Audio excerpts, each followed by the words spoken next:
I'm Jason Sylvia, and this is the Creative Capital Show. A show about creative people and how those creative people turn into entrepreneurs by taking their creativity and turning it into a business and facing all the trials and tribulations along the way.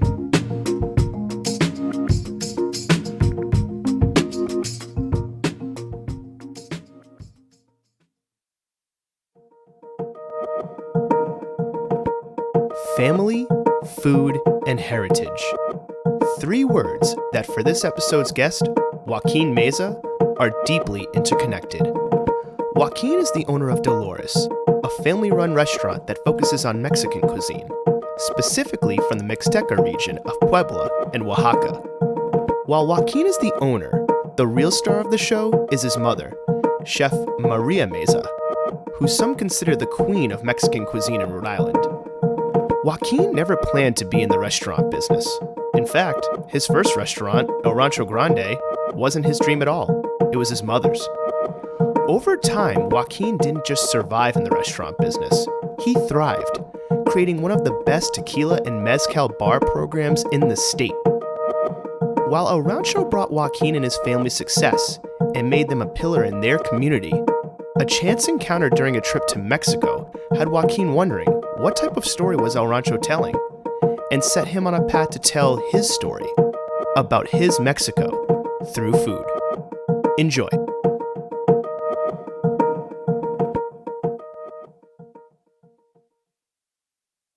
Joaquin. What is up?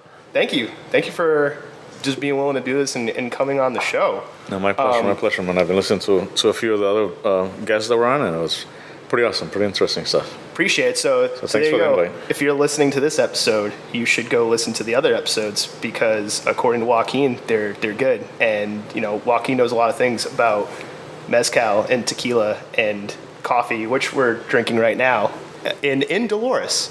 We're going to talk about Dolores in a little bit.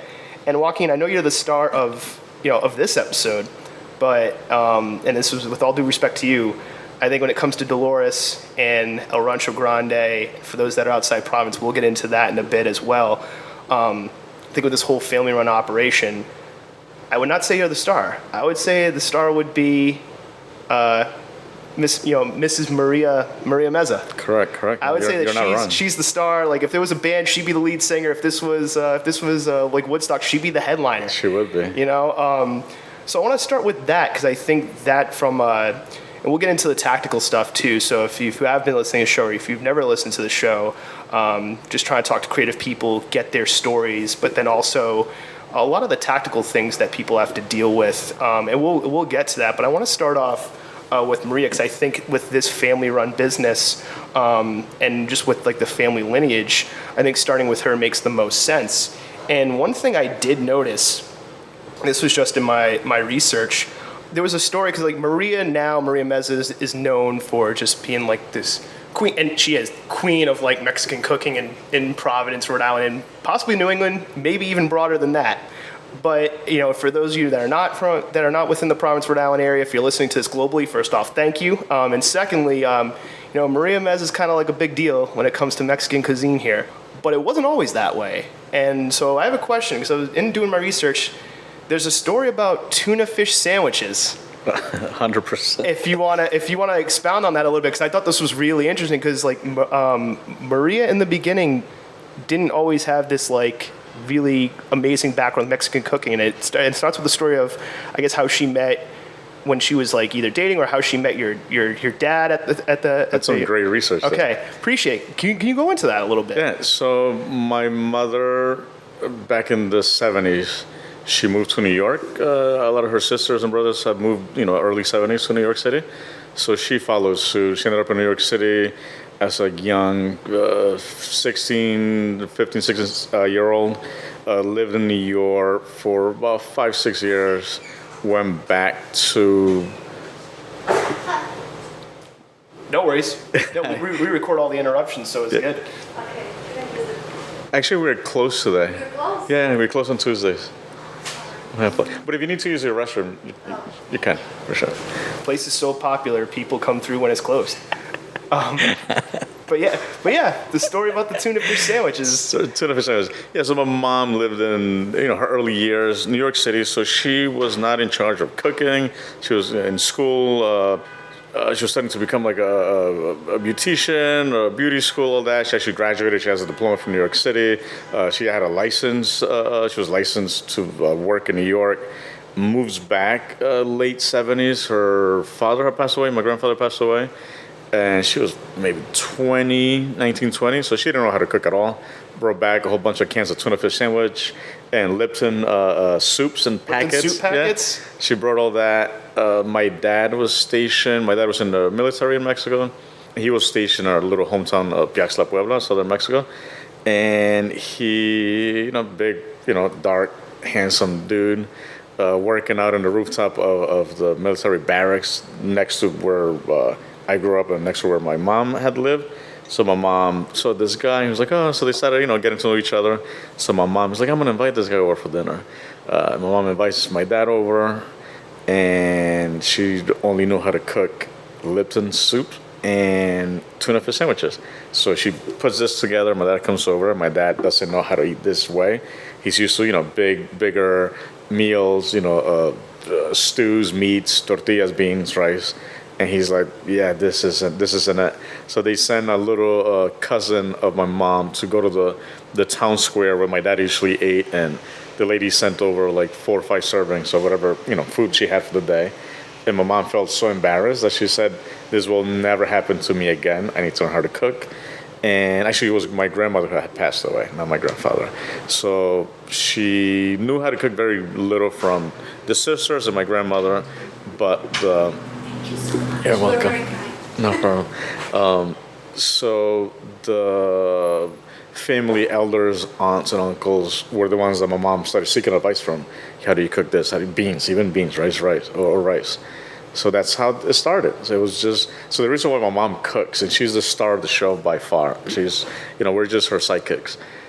You're the backing band. Yeah, and it's my dad. My dad is the reason why my mom learned how to cook. And even though my dad people might see my dad in the streets, they have no idea who this guy is, because he just takes such a background lead. And yeah, that's actually pretty good research there, because not a lot of people know this type of stuff. I appreciate it. Like I said, I've said it on a previous episode with Mike. Shameless cross self promotion with Michael Silva. Go listen to that episode. But I'm trying to get my Nardwar on as far as my research on the questions. So appreciate it, man.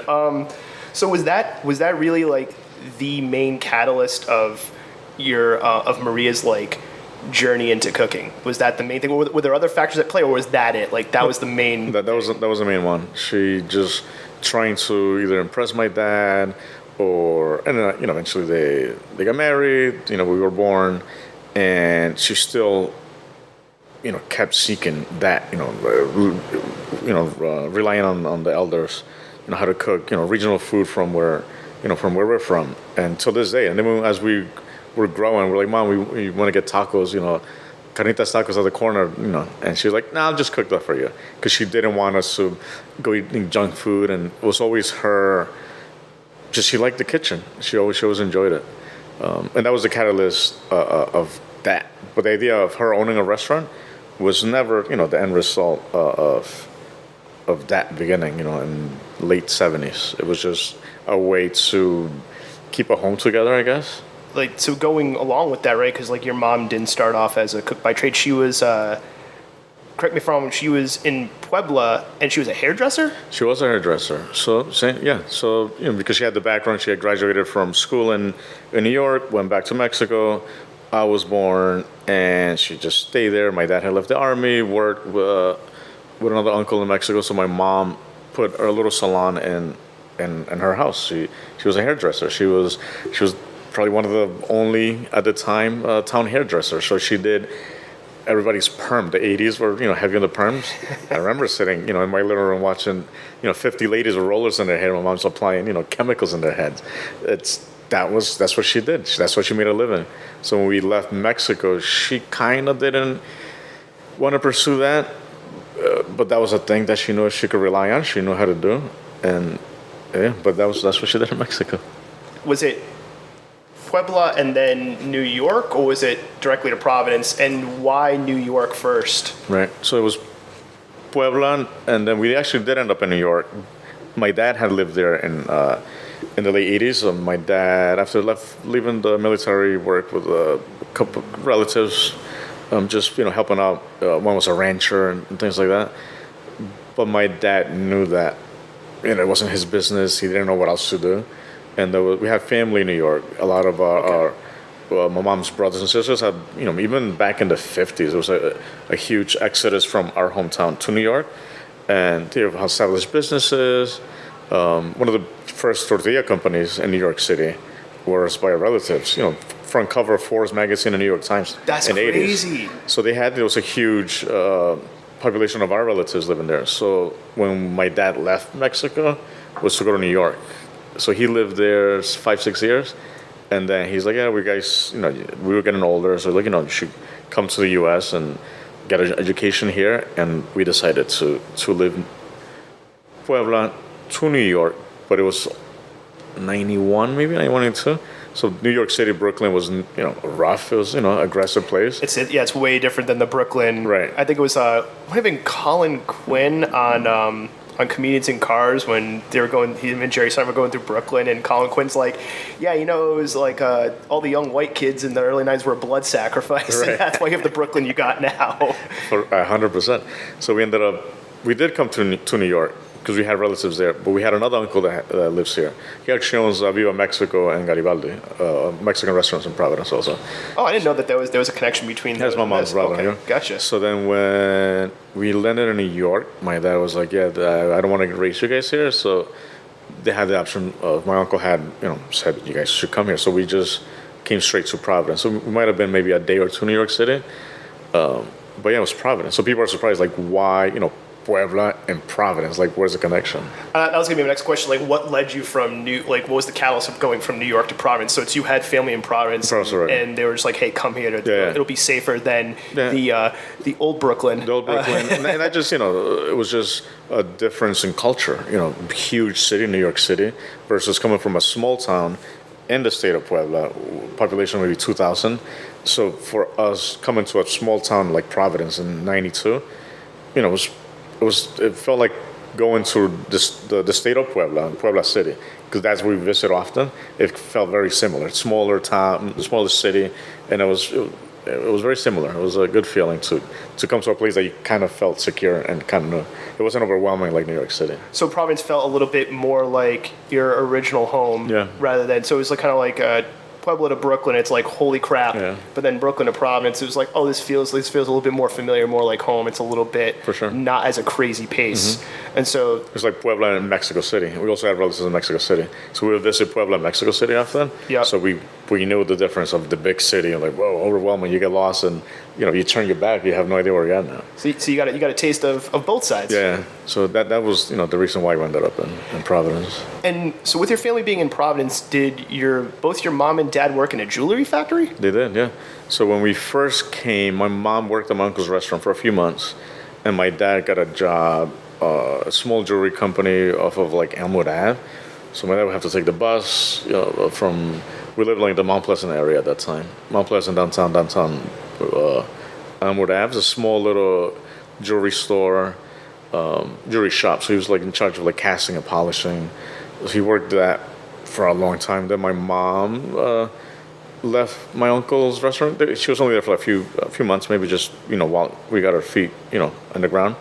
And then my mom got a job also at the same factory, owned by a Portuguese family that they've been in touch since then. And then that little company got bought out by a bigger company, so they went to another smaller company owned by a couple of Portuguese friends of theirs. So they're not friends. That's what they did for a long time. And so, it was maybe 96, 97, 98. I was graduating high school, and my mom was like, this isn't, I don't want to keep doing this forever. I'm getting old. There's going to be a time where I'm going to be replaced, because I can't, I'm not as fast, I'm not as young, and this is not my job, not my business. We should find a way to maybe start a restaurant or a small taco shop. She just wanted a taco shop. So I kept hearing this, taco shop. Went to college for a couple of years, quit school, my girlfriend at the time got pregnant, and I was already out of school anyways. So then a couple of months, years later, I was buying a house with my wife then, and my mom comes along and she's like, "Hey, there's a building around the corner from here that's for sale. And there's a restaurant downstairs. What are the, we should look into it." And I know what she meant by that, because she had already just bought a house. We don't have a lot of means of disposable income to start dropping another. So she had bought a house. The house we were living in then, yeah. And then I was buying your a house. wife were buying a house, and then your mom's like, and by the way, this is not Dolores, which we'll get into. This is the first restaurant, El Rancho Grande. So this was on Plainfield Street. Yeah. I'm just saying this for the people that don't know Providence geography, right? In the Olneyville section. Correct. And she found that building, and she was just like, "Oh, hey, we should look into it." Right. And I'm glad you're almost like pretty. We didn't plan this, people. So if you're thinking that we've talked about this before, this is just really good conversation. I'm glad you're going in this direction. And not to sidetrack you, but just curious. We were talking about before your mom not having the cooking skills. How were her cooking skills evolving? Because she was like, "Oh, I want the taco shop," but she's working the jewelry thing. Was she just like cooking for you guys, just growing up, and like that's how she was honing her skills, or was she doing other things too? No, she was just cooking at home, and she, it was the jewelry job she had, and in the evening she did for a couple of years housekeeping for Blue Cross Blue Shield out in like Warwick. She would go work 4 nights a week there. After work, she'll come in, cook in between the job, leaves to go 4 hours of housekeeping, her, my dad, my sister, and a couple of the friends, and she just honed her skills by cooking for us. Just the at-bats of being with the family. It wasn't even like other spots. It was just the at-bats of that. Yeah, that was it. And so she kept saying, "Hey, I want a little taco shop. Hey, I want a little taco shop." And correct me if I'm wrong. Did she and your dad get laid off from the jewelry company at a point, or? She did get laid off. Something happened at the time where she came. She had just gotten laid off, correct? And she saw the building. She's like, maybe if there's a chance. I don't know what she meant. She's like, instead of you buying your house for your family, you should buy this fucking building, and let's put a shop there. Because the building was what, like family homes up top or apartments or something, and then like the restaurant on the ground floor, correct? Yeah. Okay. So we looked at it. The price wasn't bad. It needed some work. But the idea, I'm like, man, this could be a place where we could grow into something bigger. And I went back and talked to my wife, like, hey, this is what's happening. My mom can't buy it. Instead of buying this house, we should buy this. And then, because you couldn't rent the space, right? It was just for sale. So you couldn't be like, hey, let's just rent the bottom top, or like let's buy just the bottom. It's like you had to buy the entire building, the units and the restaurant. Yeah, the gentleman was selling the whole building, not the business, just the building. And he had just the lady who owned the restaurant there, her lease was up, so he wasn't going to renew the lease. He wasn't even selling. There was nothing salvageable there. Everything had to go. So we decided to buy the building. And my mom goes, "Oh, let's do a taco shop, right?" And then she comes back with a menu that was like the size of a book, because she wanted to do everything she knew how to do. And we, was new to the business. We didn't know what the heck we were doing then, anyways. But I knew that was way too much for a menu, so we trimmed the menu down. I was doing construction then at the time, so I was pretty much in charge of building the whole thing out. After work, I would come home, go work there for a few hours. That's what probably took so long. Then it was, the housing market crash before that, or previous to that, but.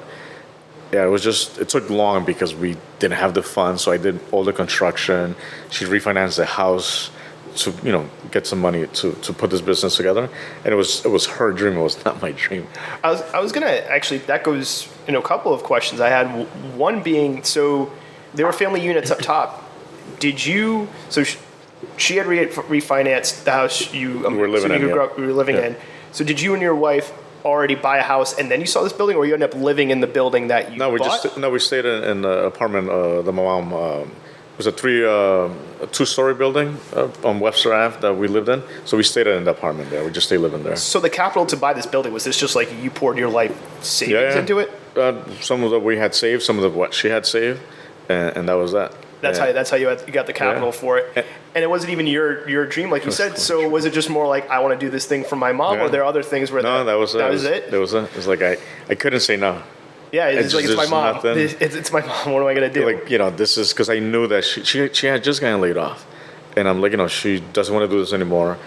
this is it. Like, and she's gonna do it on her own. I'm gonna continue work. I'm gonna start my own construction company soon, and then we'll figure out a way for me to buy a house later. Like, this is, if it doesn't work, we'll sell the damn building and we move on, right? That was the idea first. And then 2 years later, construction. That was when the Warwick nightclub fire happened. Well, the station nightclub Station fire, nightclubs, yeah. So then they had to revise, the fire safety plan. It took a little longer. So eventually, 2 years later, we opened this restaurant and opened the doors. I'm like, here you go, Mom, you're on your own. And I started having to help her here and there.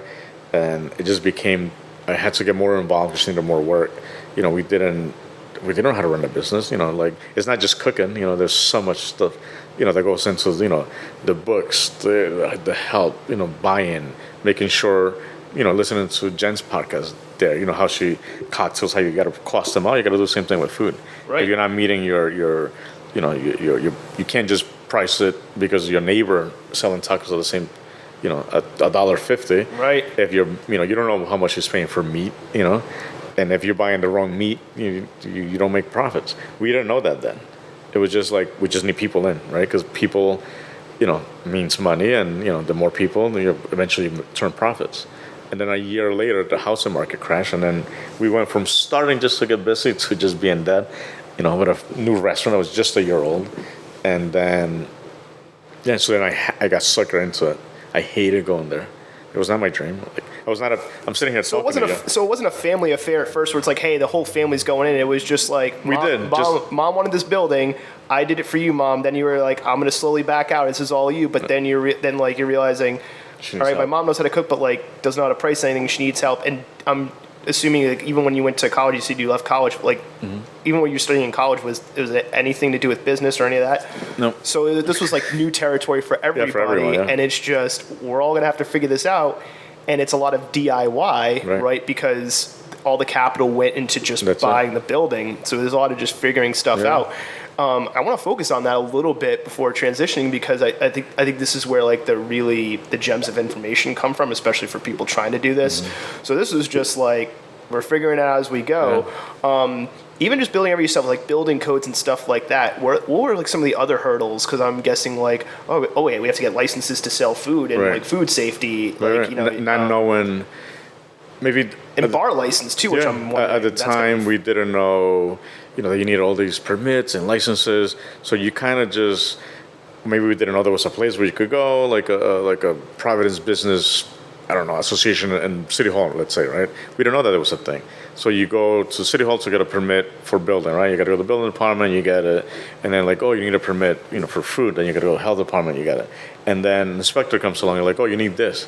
Now you got to go apply for the stupid thing. And I think that's why it took a little longer, because we didn't know the necessary steps to get there. Because I had heard that there were like, and this could, correct me if I'm wrong, that like your permits were on their last day, like on your opening day or something like that. So they were going to run out? Yeah, because we applied we opened in 2007, so 2005 we finally got everything lined up, permits going, and towards then we were kind of running out of funds already, and the fire alarm was not completed, and just little things were not being done because we kept, we were new to this game, so we didn't know that, we didn't have a plan, let's say like a building plan. So we're like, oh, we need tiles for the floor, let's go to the store and see what we could get. It wasn't that we had specifically everything lined up. So we were tackling the issues as they were presented instead of, having a plan. Here's the business plan, here's this plan, here's that. This is a building plan, let's build it out. And we know, like, now we knew this. When we built this, we knew what tiles we wanted, we knew the kind of floor. So then, it was already spec'd out. So when that time came, material was there. So it was more in a timely manner. So then it was that type of stuff where we're finding that we needed things as we permits, not just material, just permits. And I'm just gonna take a wild guess here because I want your opinion on this. So there was no central now you can go on LegalZoom and figure stuff out, or you can probably read a blog, but there was no centralized resource, at least that you knew of at the time when you were doing that could help you every step of the way. And was the city helpful at all, or even just going into these resources of hey, you need to do this stuff for us, or was it more just sprint then roadblock? They were helpful if you showed up to ask the right question. But it's like, how do you know that Right. that's the right questions? Yeah. Gotcha. So when you got there, they're like, oh, yeah, you need to go to this address and ask for this person, and he'll help you out. It was like that. It wasn't like you went to a one-stop shop and you got it all. It was kind of like that more. If you had the right questions, those the right answers. But if you don't know the questions to ask, there wasn't an answer for you. So you said in the early days you hated going there. How did you just deal with it and get through Because it? I wasn't a social person, and then being in front of the house, you have to talk to people. Yep. You have to interact, deal with customers. So you wanted to be, or you were more of the business books guy, but then you were kind of thrown into the front of house Yeah, thing? just because Sundays we didn't have a server, so guess who's gonna show up and serve on Sunday morning because nobody else would. I had to, just everything my mom needed. I'm like, I couldn't say no. That's how I grew up, and so Sunday started work, and then there was a Wednesday night, there was a Friday night, and it just wasn't even the books. And then I just found myself being there more, and then I realized, I'm like, well, this construction thing sucks. Like my body's getting beat up. 10 years of this. I didn't start my company yet. Do I really want to do that? Or I started I kind of realized, I'm like, yeah, I kind of like this stuff now. There's a chance for me to, if I could, get deep into this, maybe I could do something else later and use this as a stepping stone. And it just became that, where I'm like, I learned to love it. And then it was just the food though. Like the bar wasn't even a thing then. We were just doing beer and wine at the time. And I just got suckered into it and started enjoying it. Because I started hating construction, so I started enjoying the lesser evil, you know what? I guess. This is not as bad. I'm not breaking my back every day. It's a different kind of work. Yeah, you don't have a guy yelling at you and like calling you lazy when you're like, dude, you haven't seen what I've done in the last 5 hours. Was it originally, as far as the business goes, of El Rancho, was it initially your mom and dad, you and your wife, or were there other family members involved as well, or was it just you? No, my brother Marco, same thing, young kid, 14 years old. He was our dishwasher for a year because we didn't have a dishwasher. So it's like, hey, you're washing dishes now, buddy. Day one, Marco and his friends, just a bunch of little kids hanging around there and washing dishes. Yeah, you're making some money. We're gonna put you to work. Same thing. He didn't have a choice. He just got sucked in. So he can't say no. He's 14. Yeah, listen, you're part of the family business now. Yeah. This is happening. And that's how it became a family thing. And we knew that, we knew the common goal. The common goal was to somehow be successful, right? To have something you call your own and find a way to make it happen. That's how we grew up, right? And everyone, I saw how hard my parents worked. My brother Marco sees it. My wife sees it. So like, how can you not help, right? How can you not be part of it? And then when you realize, like, well, maybe this is a thing. We have some, and then maybe like a year after we opened, a year and a half, we started realizing that we started pulling people from not just the neighborhood, Olneyville at the time was. I was going to say, can you talk about the Olneyville then compared to now, and especially those who don't know Providence, Rhode Island geography and stuff?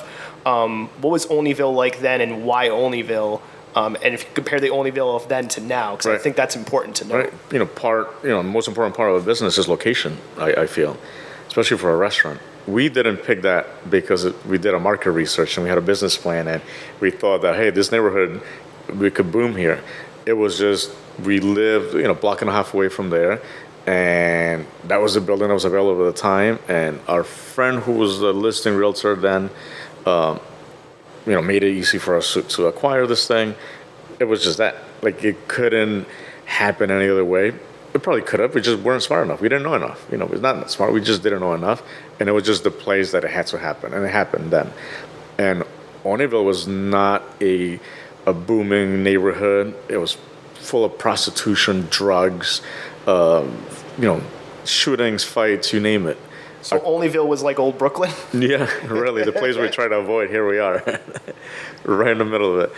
And across the street from Rancho, the Walgreens wasn't there. It was just a plaza that had, maybe a Subway's, a convenience store, Chinese food, nails, a bakery maybe, and it just revolving restaurants or businesses there. And, it was your local drug dealer would hang out there. And, we had prostitutes and people coming in and to do drugs in our bathroom at Rancho the first year. We didn't want that type of people. And it was hard to operate that way, but that's what Rancho was the first year. It was kind of like, I'm like, guy, you're going in there for 20 minutes and like I have to go pick you up from the ground with a needle in your arm And, we don't want to operate that way. But that's what it was at the time.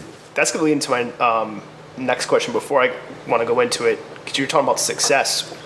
What did you and your family define as success in the beginning? Was it like, hey, we got to hit like this much in like profit this month, or it's like, hey, people are in the building, like that's great. That's like what did you define as success in the beginning, in those beginning years at El Rancho? Success at the beginning years was we're paying bills, we're eating. It's not even money left over for vacation. It was like, so it's keep the lights on and survive. Yeah, and it felt like that we had enough to pay mortgage, at home and this building. The lights were on. We're not behind on bills. We're not picking and choosing which bill we're going to pay Friday in hopes that this weekend we get a really good weekend and Monday we could pay everything else, right? That was success. And that came maybe 2 years after we opened, 2009. And also we started getting... Success was also seeing a Porsche SUV parked in front of Rancho or a Range Rover from some white person that came from Barrington or Bristol or Newport that heard of us. Oh, I'm gonna get into that in a little bit. And they took the drive, the adventure to go into Bonneville, because that's we started noticing our clientele started changing randomly. Because people started coming in like, oh, this awesome hole in the wall, in Bonneville, and it became a thing where people started like, well, we've heard of this place, and so we started so we started doing a newsletter. So we would get their emails and their zip codes, so we could see where people were coming. Because we also needed to get a full liquor license, and we wanted to show the board that hey, we're no longer your local drunken neighborhood bar. Like we're actually bringing people from all over the state. We can't just keep serving beer and wine. We need tequila. We need to upgrade our experience. Not to go to a side. So you were applying for a liquor license and the board or whatnot. And if you could describe what the name of that board is, just for people who are wondering about this. The liquor board, liquor licensing division. And so you applied to get the liquor license, and I'm guessing it's not just as easy as going applying and then you fill out forms and you pay money. Did they request that you show these kind of things, or is it just more to help convince them? Just help convince that your project that you're building because of Bonneville, right? So when we first opened, we did have a liquor license, but it was just beer and wine. So going back to the original question, right? The license, the permits were running out because we had applied in 2005, and then we kept going for reviews. When are you opening? It was just beer and wine. And every 3 months we went to a hearing and we're like, well, we're not ready yet. Or we still want his license, we're not ready. And then they're like, all right, if you don't open within this time period, you're going to have to reapply and start over. So 2007 and Cinco de Mayo was the last weekend where our license was going to expire on Monday. So that's where we had to open. And thankfully everything was ready and we opened then. So we opened with just a beer and wine license. And then 2 years later, we're like, well, we started bringing people that they're constantly asking for margaritas or tequila. We don't have that. They're going to go to a place that has Mexican food and has what we don't have. We need to, find our way. So our councilwoman at the area, Josephine DeRusso, who had been there forever, didn't want to okay any new liquor licenses there because she had just been trying to clean up the area. No more, drunken halls. So it's beyond just applying for licenses. There's all these other factors that maybe a business is not going to think about, like the area and what the politics of that area is going to be. The neighborhood didn't want that anymore. And the neighborhood, and so you had to deal with all that. Yeah. Okay. So then we went to apply. So my mom was good friends with the councilwoman. So you had already pitched her the idea. We need this, and she said, soundly no. I cannot. I fought so hard to clean this area up. I cannot give you one. Because if I give you one, then everybody else is going to have one. And I can't just do it for you and not for the rest. So she said no. So we withdrew the application the first time because it was not going to pass. Only because she didn't want to. The board might have a different opinion, but we didn't even go through the process. So maybe a year later, we're like, we need this. So we sat it down at Rancho and we're like, hey, this is what we're doing. This is what the people are coming. They need the experience that we don't have.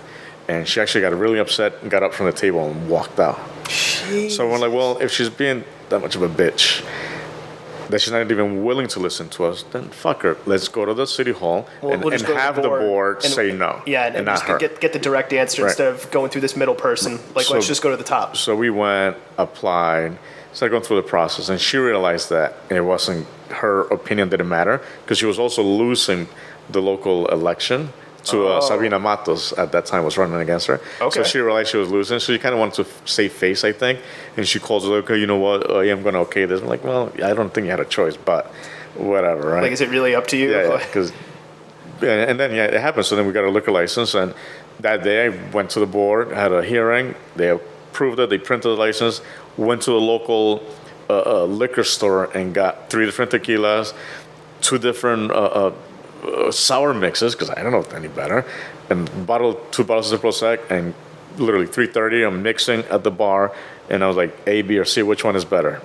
B, perfect. This is where we're going with. And that was the beginning of our bartending experience. It wasn't Cuervo, it was something else. Can't remember. Durango, some trash tequila, I guess. Yeah. I want to hit upon that in a little bit too because this is flowing so nicely. So.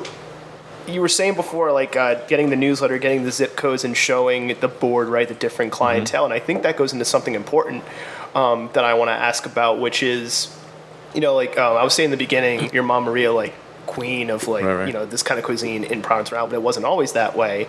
And it's a family affair, and you're starting at the restaurant, you're just trying to survive and just pay the bills. What do you think contributed? Because you were building like an audience and a fan base and really like a kind of like a culture going on within the walls of that restaurant. What do you think built that? What do you think contributed to that? So part of our success, a lot of our success stems from this guy Mike Ritz.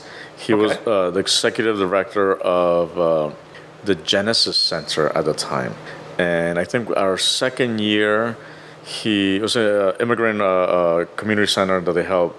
At that time, it was a lot of Asian immigrants, so they help them with maybe housing or tech training, culinary training at the time.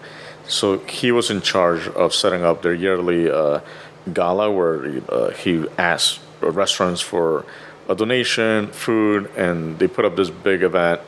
People who were donating go and pay $100 for a ticket, and they go and experience food from Providence, right? So he pitched that we're like, man, it sounds like, I'm like, how much are you paying me? Like, what is it? How much money are you gonna, give me for this? And he's like, no, it's free. You give me free food, you go serve it at the event, and then in turn you get maybe 5 customers out of the 100 that are going. If you get 5 to come back, it's a win. And I was like, I don't know if this is like makes sense. Pay to play thing. We're not even making any money right now. How can on a Saturday night? I don't know. So I told my mother, and my dad was kind of like, yeah, who said that? I'm like, that guy over there. He's like, oh, that pinche gringo. Like, nah, like I can't trust that guy, right? We don't know him. He spoke some Spanish. He lived in Mexico, so like, your food is exceptional. He lived in Mexico City, Veracruz, so like, your food is really good. I haven't had nothing like this in a long time. Trust me. And we're like, well, what do we have to lose? $200 worth of food. So we went, and people were just like, wow, this food is great. And that's when we met, the people from Los Andes, the Ibisu guys, because he went and grabbed all those guys too. They were just new to the game as well. So he was really influential. And so, following Friday, so it was a Saturday event. On Wednesday, we have a family that came back and like, oh, I want the shrimp that we had at the event. And we're like, no, we actually don't have it in the menu. My mom just cooked that for that day. So we started noticing that people were gravitating to a lot of things that were on the menu. And we did, like, the first week, we had 10 customers from that event. And the following week, a few people more. So we realized that. And then this Mike, he's like, hey, you need a website. And you need this, you need that, you need a newsletter. You got to keep this thing rolling. And I'm like, here it is. Here's the pitch. Like, then he's like, I'll do it for you for like this much money or something. I'm like, here it is. And I hate when somebody pushes me to do something that I'm not too sure about. Yeah. We do need a website, but I don't know if you should be the right guy, right? So I remember this vividly. Like, it was summertime. I stopped to get sandwiches at Rancho because I was going to the beach with my family. And here's Mike Ritz sitting at the bar with a yellow notepad, and he's got numbers, and this is what you need. And I'm like, dude, like, I'm going to the beach. He's like, no, give me a minute. He's like, here, take this and read it and call me later. And I didn't even read it. I crumbled it. I was like, I don't want your help because I don't know what I need. Yeah. Like, I don't want you to impose something. Like, I'm still learning this as he was really pushy. And I was like, God, this damn Mike. And then the next day I go get this paper and I read it. And I'm like, calling him, hey, I'm like, how much is it going to cost? He's like, I don't want money. He's like, I want to help you guys. Just cover the cost of the people who are going to do the website for you. I think she wants like $300 for this website. I'm like, that's not bad. I could swing. And you need a newsletter. And he's like, I'll help you with this newsletter. And, she's like, I already bought the domain name. I'm not, it was the $10. So he's like, I don't want to help you. He's like, I want to help you. I want to help the guys from Los Andes and Aviso. I'm like, perfect. So I'm like, so this guy's really not like in it for the money, right? So he's part of our success where he filled in, my needs that I didn't know I needed because I didn't know the industry. I didn't know the marketing. Yeah, and he's like, your logo. He's like, you need to create a brand. Your mom is a brand. She doesn't know it. She's like, she's the Coca-Cola. Like, people see Coca-Cola in any language, and it's Coca-Cola. So he saw that your mom was as you were saying before, the headliner, but your mom didn't realize, and you didn't realize, but he saw it. He saw that so from he was day one. Bringing that information and presenting that to you, like, no, you need to like market and brand your family, you're this, but your mom as well. Mm-hmm. And she's still the one, right? So that was, that's part of our success where, within the first 3 years, now you can't start a business without having your brand, your marketing. Like, that's part one, obviously, with a business plan. Then we opened up without having the intention. We didn't know that we needed that. And so he created that for us. And that started driving more traffic. And then we started doing events there. But that's part of the success where he came along at the right time. I think if he hadn't come along then, we might have missed the mark.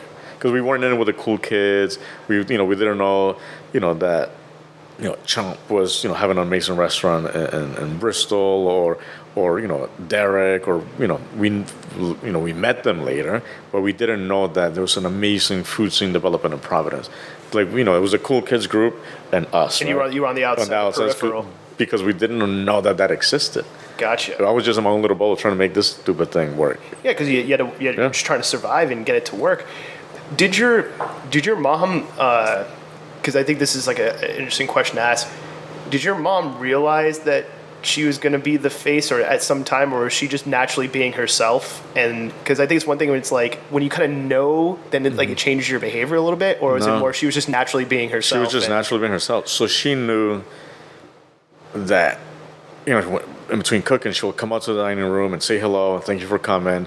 And it just became that thing. That's how she is. It was a natural form of branding because she was just. And then once the branding thing came about, she had already been doing that for 2-3 years. So it kind of just worked to her advantage, having this, glorified image of her, because she was already being that before. So she was naturally being that thing, but then it was what changed was the decision to we need to take this that's naturally happening and present it and push it in a way where it is branding. Mm-hmm. Yeah, and this guy Mike Ritz helped. He always brings us to random events. And I remember their health department was having a culinary event at Johnson & Wales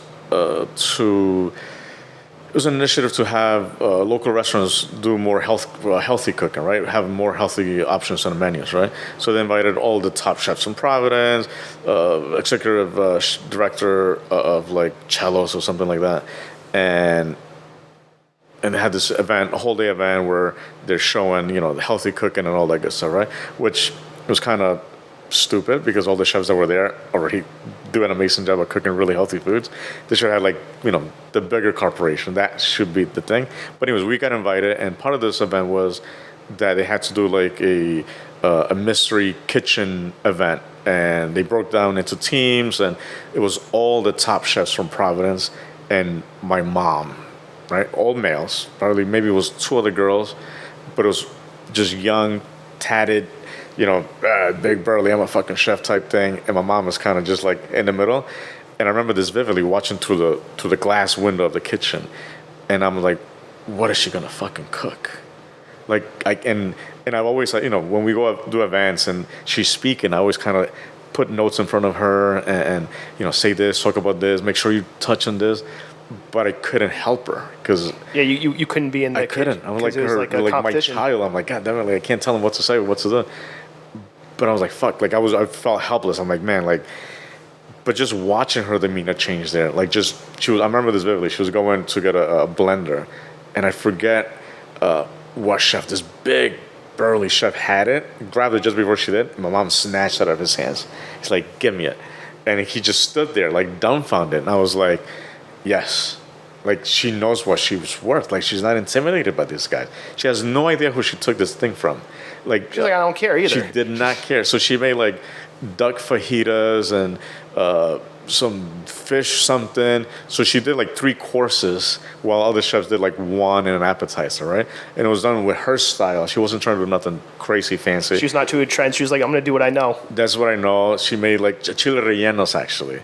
Chile rellenos, duck fajitas, and something else. And she just did it. And that's what she knew. And obviously, the other guys did amazing things. And people were like, man, she fucking pulled this off in an hour. And it tastes amazing.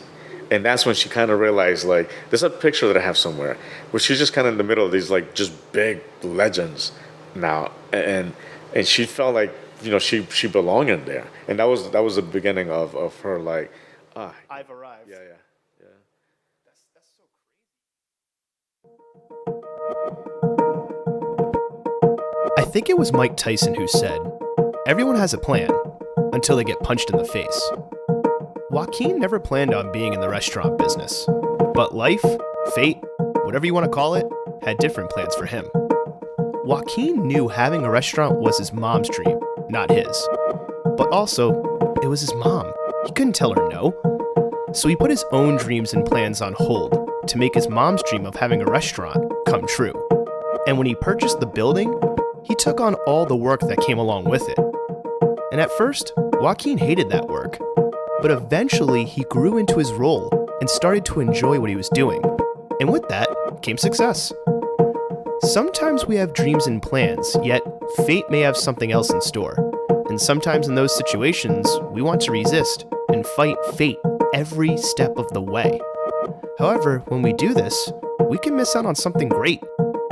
If Joaquin said no to his mom and fought and resisted what fate had in store, he would have never purchased the building that would become El Rancho Grande, and he would have never experienced all the success that came along with it. When fate presents a situation different from your plans, instead of asking, why is this not what I planned? Maybe you could ask, how can I leverage this situation to make me better? Who knows? You may discover skills and talents you never knew you had, and a dream you never knew you wanted.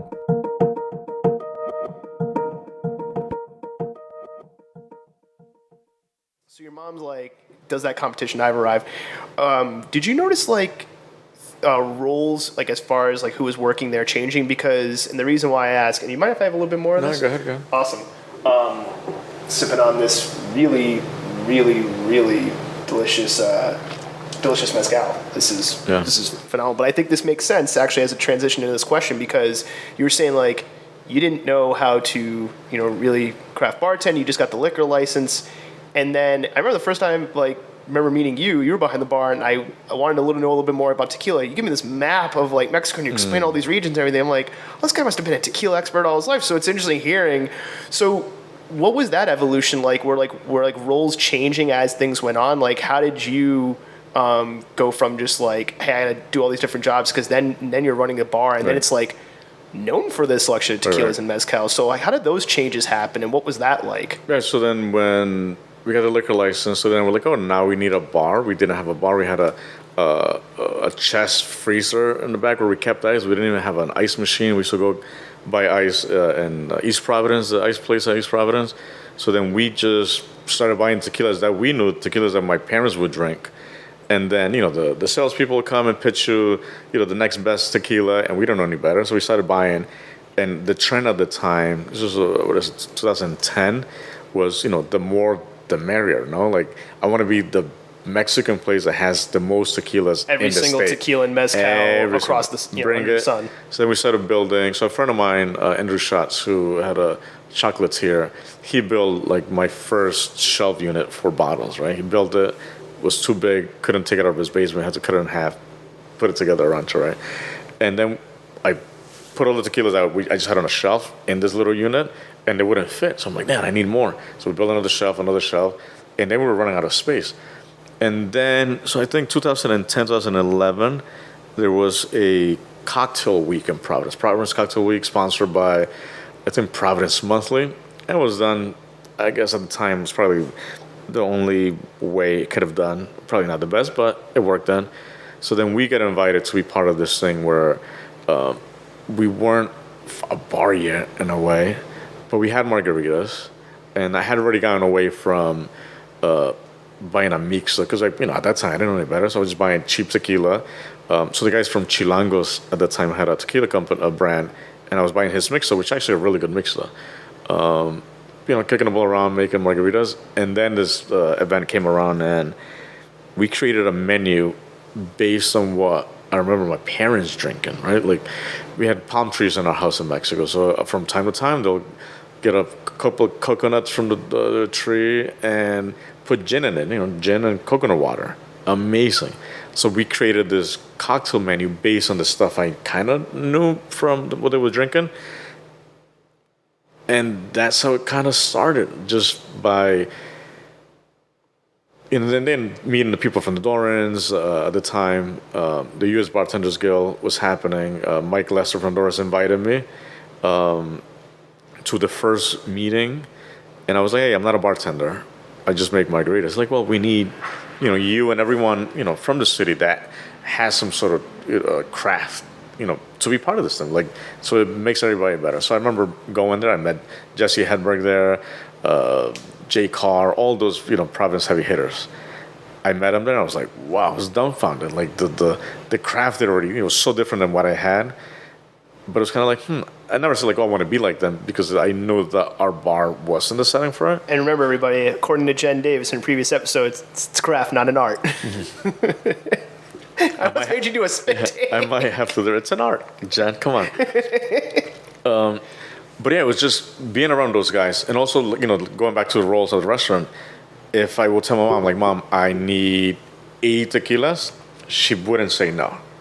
So she always trusts in what we did.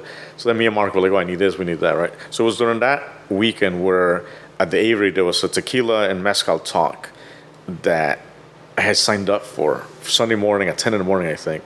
And I wasn't going to go because I was tired, probably hungover. And I was like, man, I said I'm going. There was a speaker that I didn't even have the thought of Googling, or I should have. Who turns out to be the reason why I got into the tequila mezcal game heavy. We show up to the Avery Sunday morning, 10. We're drinking, I already knew Del Maguey, the green bottle brand behind every bar.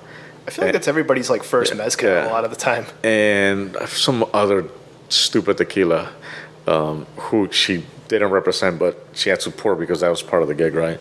So this girl, Missy Calcafen, who's from Boston, who worked for the brand at the time, who still does. She's a national brand ambassador now. She's talking about Mexico and mezcal in a way that I didn't even know. I was like, well, why is this American chick from Wisconsin know more about Mexico? And I'm from there. This doesn't make sense, right?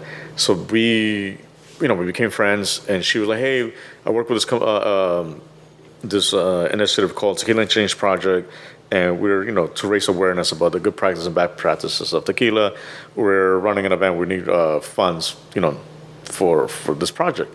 Are you willing to put a cocktail in your bar and donate $1 from every cocktail you sell? So sure. So we put a cocktail at Rancho, probably sell none. So at the end of the month, I felt bad saying I didn't sell anything. So I sent like $100, right? It's like, it's $100. And then like every other month I would sell, send another 100 just because and then she was like, hey, we have an event in New York. Can you come down and help?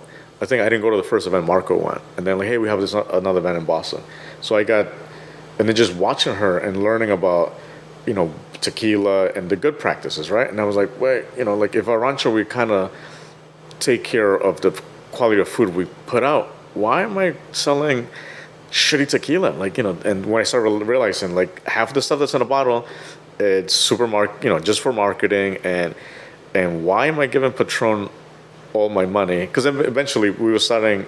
Or sometimes it's not even like real tequila, I think you told me, right? Yeah. Sometimes it's like, because the liquor laws in the U.S. versus Mexico are different, and like what could be considered classic tequila and all that good stuff. I realized that people stopped drinking good tequila because they were just buying what was the most, marketing savvy company. So I realized that at one point we're just selling Patron by the cases, and it had, thousands of dollars on the wall that nobody's touching. So one day I was like, you know what, Marco, let's get rid of this fucking bottle, and we stopped selling that. And people would come like, hey, I want Patron. I'm like, yeah, we don't have that. We have this. Try that. And they're like, well, I'm not into. And then we just to teach, right? So then we're learning about the tequila and the good practices of it. One day, me and Marco were like, you know what? These things are not made the way we want to represent our bar. And it was like a Thursday midday. We just went up and started grabbing bottles that were not cheap. They were expensive, $200 bottles of tequila. And we started pouring it to customers that were there. It was given to friends because we didn't want to have the quantity. We wanted quality. And my mom never questioned. She comes in, she's like, what are you doing? And some of these things were, Puff Daddy had just bought a brand, De Leon, right? De Leon was probably decent at the time. But like, I don't want to represent Puff Daddy. I don't want him to have my money. Screw him.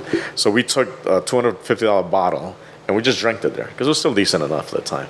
And my mom was like, what are you doing? I'm like, we don't want this. Like, we're going to drink it. So we started just taking everything off the wall just because that didn't represent us anymore. I'm so appreciative that you went through that because you've given me a tequila and mezcal education, you and your brother, multiple times and that was over the years. Yeah, and that was at the time where I vaguely knew, or I thought I knew, what the agave industry in Mexico was. And it was because Misty introduced me to a dear friend now, David Turo from Philly, who I started gravitating to these guys and listening. I'm like, why is this? Why is that? And that was the beginning of it. And then the craft, the cocktail, started getting better. We say, because of Misty, we started getting, to know friends in Boston, from Drink to Hawthorne, all these places that we would go. I'm like, this guy's, and obviously the Eddie, Dolores, the local guys. But it was just gravitating to these amazing, people who, learn, they're legends. They're legendary in Boston, Providence. And it was just snowballs. And then we started taking what I learned from these guys just by watching and making our own, right? Like the thing that I fall back on a lot is my culture. I grew up in Mexico.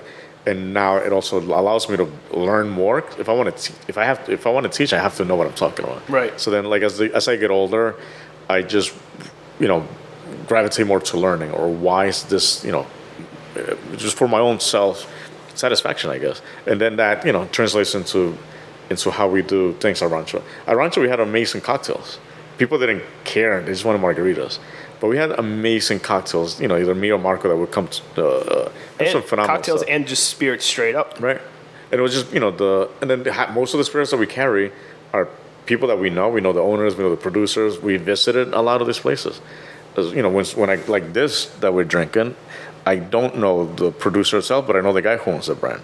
It's an amazing person. And the one that I drank at home the other day was made a year before my daughter was born.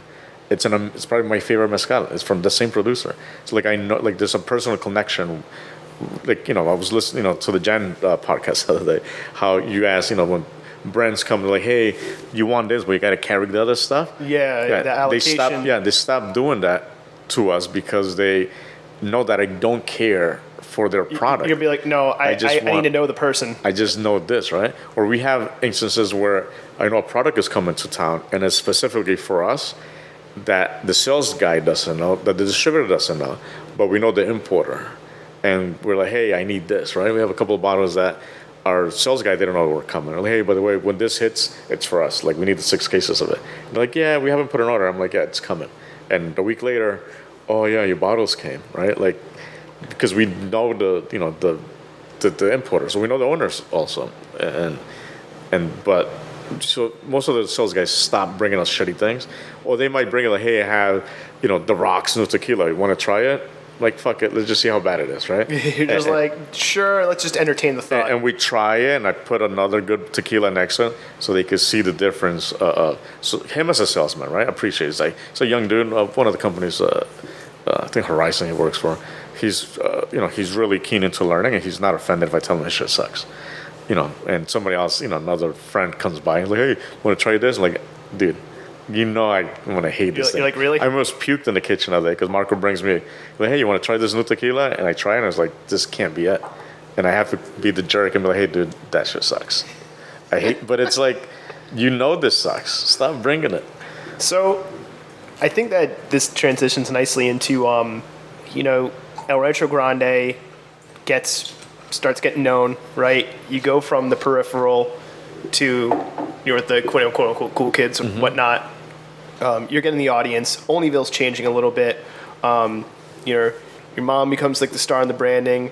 Your dad's doing work there. You've got your position there of doing a little bit of everything, but becoming better at the bar, becoming the jerk that says the tequila's not good enough, right? Your brother is working the bar as well, so everything's going steady.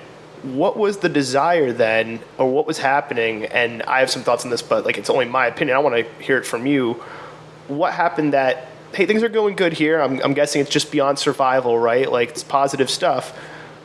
Hey, we should open another place, but not like a second El Rancho. We want to do the place that we're sitting in right now, Dolores, which is a completely different departure. What was the desire? Like, what was happening that, like, hey, let's do something different. Let's just have more than just, and I'm guessing your mom was wanting something different as well. So what was happening that caused that desire to do something different? Yeah, my mom didn't want something different. She wanted the same. Oh, okay, never mind then. All right, I thought that was her. No, boredom. I started hating going to work again, just because it was the same thing week in and week out. It was the same food. The only thing we could change was the cocktails, and we're still steadily changing. Seasonally, we went from every 4 months to maybe every 6 months, because people were not really gravitating to cocktails still. And me and Mark would sit there and create these awesome things, and then people just wouldn't really care for them. So we were like, you know what, we're burning out. Trying to be too creative, and let's just keep it simple. Keep the ones that work, and then change a few things every 6 months. And I was just bored. I hated going there. I knew. I hated it. I hated going there because we had. This is gonna sound really crazy, but we created a false narrative of what Mexican food should be. Because El Rancho Grande, to just correct me if I'm wrong, is like more on the Tex-Mex side of things as far as the food was concerned. Yeah, for sure. And which is not a bad thing. I like it. I've obviously spent a lot of money there. Like you've kept me well fed, and the food was amazing. But I'm guessing that just got marketing wise, we sold it as the only Mexican food because of Mexican ladies cooking it, Mexican ladies. So it's what Mexican food is in Mexico, and it wasn't the case.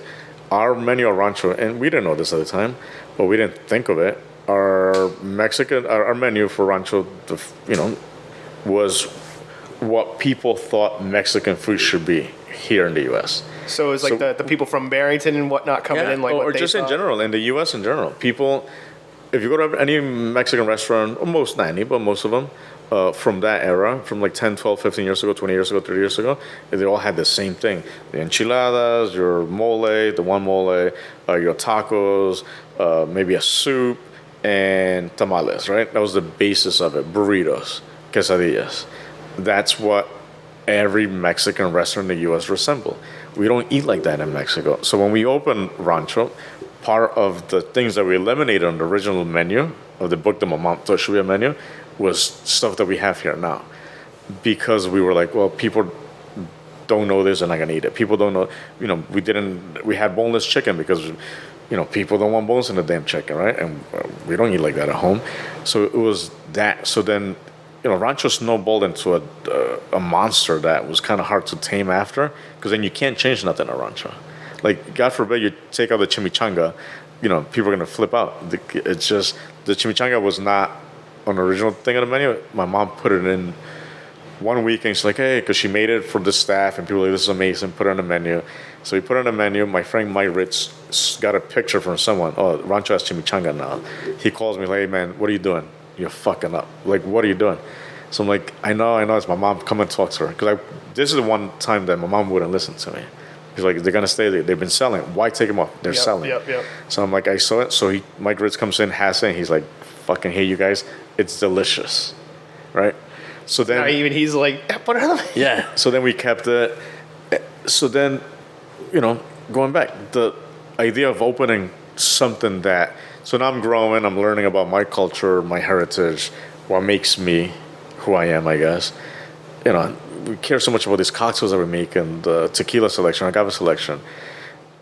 I can't go open something else that's not, I don't know, it just became, so I've been traveling more at the time, and I'm seeing these amazing places, in Mexico City, New York, that have Mexican food that represents Mexico in a way where it's, super respectful, that is not your enchilada, your chimichanga place.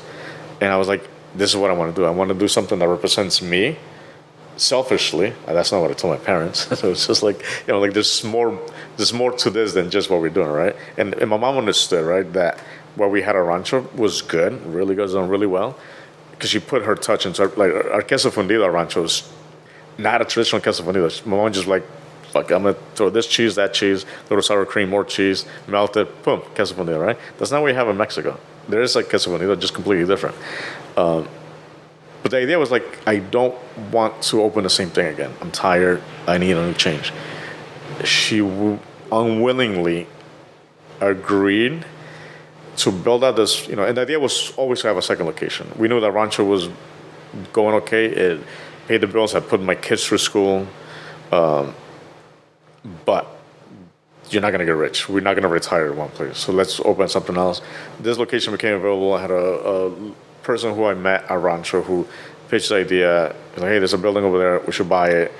And just to touch upon that, where this building is for Dolores, which is what that second location that we're sitting in now, and it came up. So was that just more of an opportunity, or did you always want a second location that was in a completely different neighborhood? Because just so for people know the difference, the neighborhood we're sitting in now is a lot different than the neighborhood where El Rancho was in Olneyville, even with the new Olneyville, not even the old Olneyville. Right. No, the idea was a different location, right? So now we understanding the business a little more. We know that, market research is a thing, and now, you kind of start looking. So you see neighborhoods, like what neighborhood would be great to put a place in that could be a freaking no-brainer and be successful. Right, because we have a lot of people from this side of town that will not go over the 95 corridor because it's. And just for those out there that don't know, what do you mean by this side of town? Just for anybody who doesn't know Providence. So east side of Providence is a more affluent neighborhood. It's then you have the east side, Providence and the other neighborhoods. It's where Brown University, RISD, affluent type. So deal. There's a lot of people that. For them to go to the other side of town, it's an adventure, right? It's literally an adventure. Yeah. You go to this part of town. Even though it's like literally a 10-minute drive, which is crazy to me. So we knew this. So we knew that having a business on this side of town would be really, really awesome.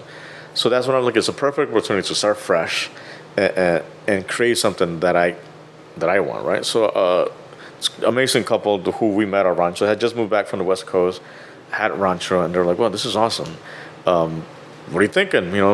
A place? And I was like, yeah, the idea was to always have a second location. Right now, there's no way we could afford it. The idea was, this neighborhood. And he's like, well, funny you said that because we live around the corner from there. And there's a place, 2 places that are available. So she's like, hey, let me see what we can do. So they agreed to buy the place, lease it. And then eventually they became my partners because, they invested more money than they should have. And they're phenomenal. They're great. During the pandemic, they've been amazing. They're really, really good. Their idea was also to do a Rancho number 2. Because he's like, we like the food. The food is amazing. The prices are incredible. We need to change some of the pricing thing.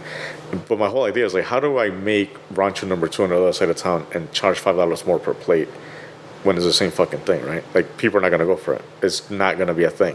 Yeah, because then they'll just go to the original El Rancho. And this is a flop. So the original idea was to make just a second El Rancho in a different neighborhood. Because they thought... So it wasn't what Dolores is now in the beginning. Okay, so... They're also not against me, but they're like, yeah, we see what you're saying, but we agree with your mother. Like, how can you change this? This has worked. So how did that evolution happen? So...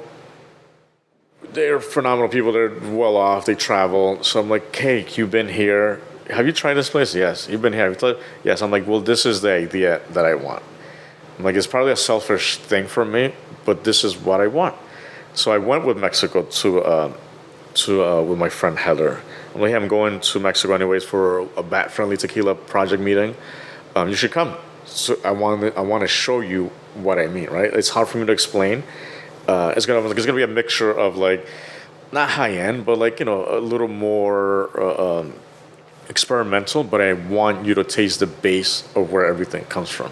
So we ended up in Mexico like January 3 years ago maybe now, And in Guadalajara, I'm like, hey, this is what I mean. Like the art. I want you to experience the art. I want you to experience the restaurants in Guadalajara. And then we're gonna go to Oaxaca. And I want you, like that's my mom is from there. You know, everything's so raw and still like so old school in Oaxaca that I want her to experience like the markets, the food in the markets, right? Like I want you to taste these things. So we went there, and she was like, I know what you mean. Like now I get it. So that's, a lot of our artwork comes from there, visiting these shops. Like me and her, literally, when we went there, we just bought everything. Like, let's buy this, yes, let's buy that, I want this. And we brought everything back. The artwork that we got was from there. So I told her, I'm like, I want this place to, so, the whole decor and the whole layout was pretty much me and her as a family thing.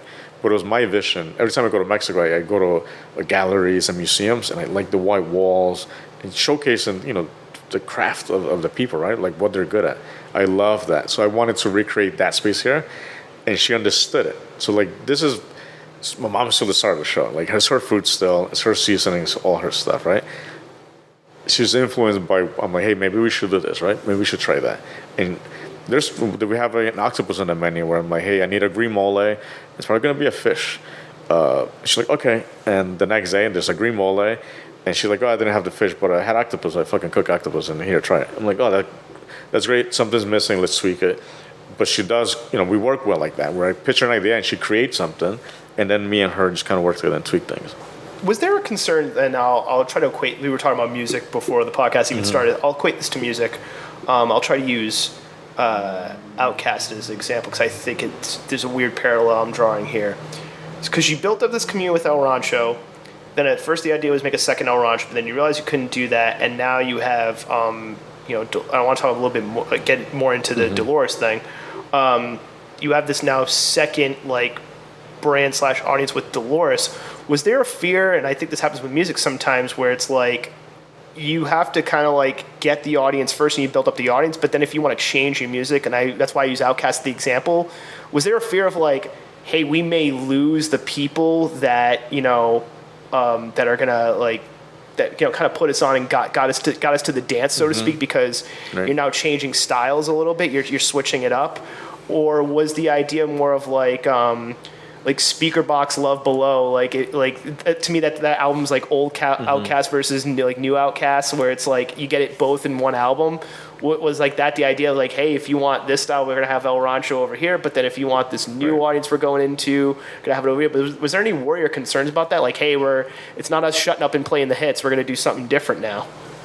There was a big concern. It was a worry, because the whole idea of why change it, when it's already working? It's not broken, why change it? Yeah. That was a concern.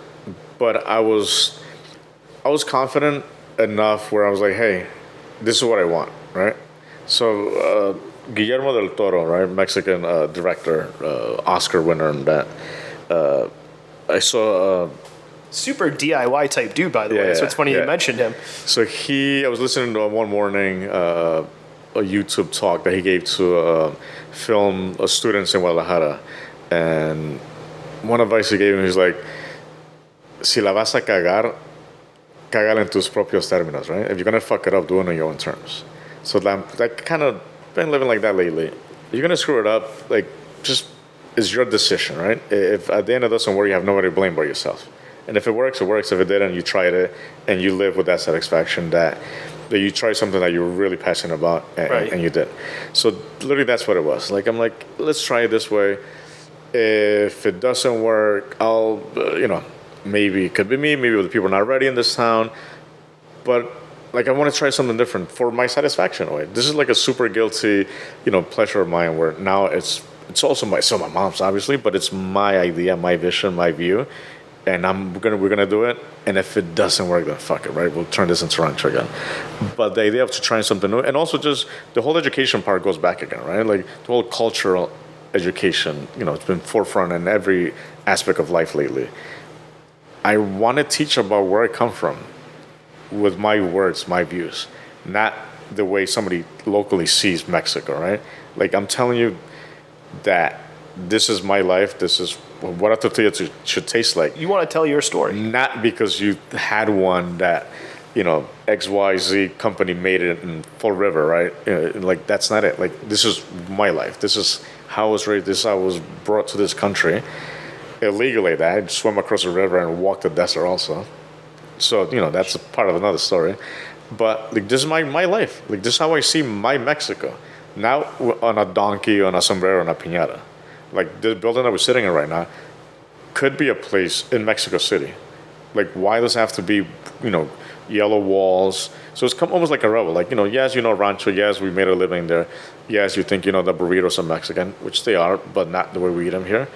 Like, I want to tell you my way, not the way you assume me. Wait, I was going to say, you named the place Dolores after your grandma, right? Mm-hmm. Going back to, my mom being the star of the show, which she's still the star of the show. Nobody knows who my dad is at times. Somebody, they might like, oh, that the old grumpy guy that comes from, with dishes every once in a while. Like, yeah, that's my dad. And he does everything that nobody around him for like 12 years, taking out the trash, shoveling snow, sweeping the broken glass from the drunk guy who took, the bottle of beer out at, 10 o'clock and he smashed it on the sidewalk. He's the guy that did every single thing that nobody else would. And that's still what makes a restaurant work. And he still doesn't get, any attention, and he's fine with it because he doesn't want any of it. So then, that selfish, yearning of my identity, I guess, was like, this guy's amazing, right? Like, why doesn't he get any recognition? So you wanted to give him his flowers. Yeah, before he dies, right? He's still healthy, but he's got, another 30 years left in him. But I want him to be proud of something, right? Because he gave up half his life to come here and work. And, he has nothing to show for. Like, this is for him, right? Was the original idea to have two places simultaneously? Because, like, have El Rancho and Dolores running at the same time with, like, I'm guessing two different fan bases, two different styles, and then there's some crossover. Was that the original idea? And if so, what happened at El Rancho? Because El Rancho's not open right now. Right. So what happened there? And was that a difficulty if the original idea was to have the two simultaneous? Now you have the one spot. Right. So Rancho, like the last, like, people, like, you were talking to Jen the other day, right? Like, people don't really know what it takes to run a restaurant or a business, right? Or businesses in general, or unless you go and do it, right? Or restaurants and bars. They're, are, especially the restaurant. The profit margins are slim. If you're not careful with how you buy in and how you're pricing your stuff out, you're not making money. And if you're making, the state of Rhode Island makes more money off of me than I make Rancho.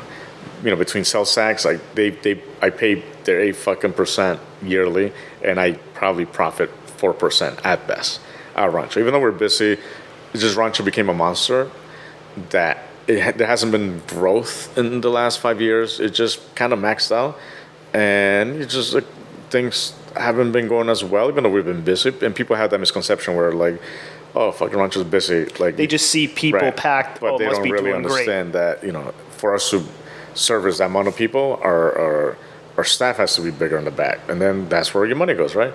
So then that kind of became a problem, and had some issues with licensing. And thankfully, as bad as it sounds, right, the pandemic happened and allowed us to take a break on that. Then we had a fire last August at Rancho on the second floor, so that also put a hamper on things. The idea is to still open Rancho up. That can't die. I have been there once since I've been working here, because I'm fully working here, and it was really nostalgic to walk in and see, like, because I had already given up on it, and I walked in for the day of the fire, and to think that could have gone away was rough. I'm like, man, like, there's still life in this fucking place. Like, there's got to be a way where I could make it work, and that's when the creative, side comes. Like, you can't just, it's easy to start shit over and, like, fuck it. And at times it's the best thing to do, right? But also at times, like, well, there's still life in this place. The bottles are still on the wall. Like, we could go there and there's still some probably better mezcal than we have here. So just seeing that, seeing the kitchen, small tiny kitchen, like a 4-burner stove, right? A small little flat top. To see the amount of food that came out of place, it was kind of like, man, like I'm an asshole for thinking this place is done, and that was kind of like a spark. I'm like, we need to start Rancho again. It's obviously not right now. We could barely staff this stupid restaurant. Like, going back to Rancho, we wouldn't have enough. Or doing the simultaneous dual restaurants. It wasn't. Maybe because of pandemic, but the idea is to still do this. The idea is to grow, to have a couple of other ones, not Rancho, not this. There's other venues, ideas that we have that there's a need for in the city. But the idea is to have both. The idea was to run both of them. I can't keep squeezing the life out of my mother. I have to find a way to not do that. So Rancho will at some point come back, just don't know when. Yeah, it's just not right now. And hopefully not change too much. If we change Rancho too much, it won't be successful. People, they remember it. It's not Rancho. What the fuck is this? You can't change anything there. So, you're sitting in Dolores, and you're saying you wanted to tell your story your way, because I noticed everything's so thought out here. Like you said, like the artwork is like from your visits, right? Even just your experience, before with mezcals and tequilas, that's what informs, the mezcal and tequila. And I want to talk about that a little bit too, because there's a couple of things with bats that I want you to explain to some people. But, even like the food menu choices is different. Was that the plan from the beginning, that everything was going to be thought out to the T? And if so, was that just informed from what you learned and the mistakes and what you learned and do your research and branding from what you didn't know before, like you learned from El Rancho? Was that, now I want to do this second place, like we're going to do it this way and we're going to super inform everything? Right. No, that's literally what it was. So Rancho is like my college career, essentially. Like I learned, everything. And just listening to, every other professional, right? They've worked at 5-6 different places. And they learn from other peers who are, amazing managers and owners. I didn't have that. Like, I've learned on my own, and obviously, through our peers around the city. But before that, everything I learned about the bar was me and Marco, right? So if I was to get another job, I'm like, fuck, like I'm not maybe as good as a bartender as I thought. So I did work in Boston a few months at a bar with a friend. Because I kind of wanted to prove myself, like, am I good enough to work somewhere else? Because maybe what I've taught myself doesn't mean shit. Maybe, I need to go. It was actually pretty cool to do that. And I'm like, I could fucking work somewhere else. But, so the idea of, just learning from Rancho, learning from our mistakes, right? Everything was definitely thought out here. We had a plan, a building plan, the idea, the concept of I'm using the word concept on myself because I'm not a concept. This is my life, right? Everything, the lights, the feel of the place. It didn't matter how fancy or not fancy we wanted the place to be. I still didn't want it to be stuffy. I still wanted to be family. Gotcha. I still wanted to have, my mom come out here and shoot, fucking tequila with people. I didn't want to be like... That was one of the greatest things that, when I saw your mom come out, I'm like, they're good. They're still doing that. Yeah, I didn't want to lose that. Because if I lost that, then this would have been a failure for me. Because I wanted to be different, but I didn't want to be, the question everything that gets punched in the computer. Hey, why didn't you put the shut down? I still have, our servers, they'll be like, hey, this guy used to come to Rancho all the time. I brought him around. Yeah, yes, do that. I want that still. That doesn't have to change. Tying up our game on our books and all that pricing, yes. But the whole feel, I wanted to still be the same, but with a new twist on my view on how I see Mexico. The first time I went back to Mexico after 20 years, there's nothing harder, for a Mexican guy to tell you, you're not Mexican. That. It's probably the beginning of my search and, my personal life again, I think. Sitting in Oaxaca, midnight eating a tostada in somebody's shop. And the guy goes, where are you from? I'm like, from, the U.S., but I was born in Puebla, blah, blah, blah. He's like, yeah, so you're not from Mexico. I'm like, yeah. He's like, no, you're American. That felt like somebody ripped, my heart out of my chest. That was bad. That was the beginning. I'm like, yeah, why does he not think I'm Mexican? What is it? And that was the beginning of it. And that was on a mezcal trip also. That was the beginning of what does he mean? Why am I not, I think I'm Mexican. What is this? And then that learning, right? So the whole artwork is just, the little molinillos, right? That's what we, whisk. That's every day. Everybody's home has one of those. We make, use those to make chocolates. But it's beautiful. It's art. I need to put that on the wall. The whole idea was to have self-respect in a way. I can't expect you to respect me if I'm if you walk in, I'm like, yeah, this place is pretty dope, and it's a new way of thinking of Mexican people, and not be disrespectful, but have a donkey, a piñata hanging, and all those like cliche gimmicky things. Right. Then I can't expect you to respect me if I'm putting all this shit on the walls again. Right. Like if I want you to respect me, then I need to, to learn about myself and respect myself too. And that was the whole thing. And the whole idea was, traveling, and looking at peers, right? New York City, we have friends that work at Cosme, Atlas, phenomenal restaurants by incredible chefs. Like, why does it have to be that? Like, why are we defined by that one thing, right? Yes, we're also that, right? Yeah. In Mexico, there's dark people like me. There's also blonde and blue-eyed people. We're not all like that. But I just wanted to have a place that you could pick up and dump in a city in Mexico. Any city in Mexico, this place could be a thing. It's because it's Mexican, right? Guillermo del Toro said when they're asked, like, what's Mexican about, what's Mexican in my movie? He's like, me, motherfucker. Like, it's me. It's not like a guy in a mustache. No, like, it's me. And same. This is what's Mexico. This is Mexico. Me. While Joaquin's first restaurant, El Rancho Grande, was considered a success story, it wasn't his story. That fateful trip to Mexico, where a man told him that he was an American and not a Mexican, was a catalyst to Joaquin realizing he wanted to tell his story. And the way to do that was through Dolores.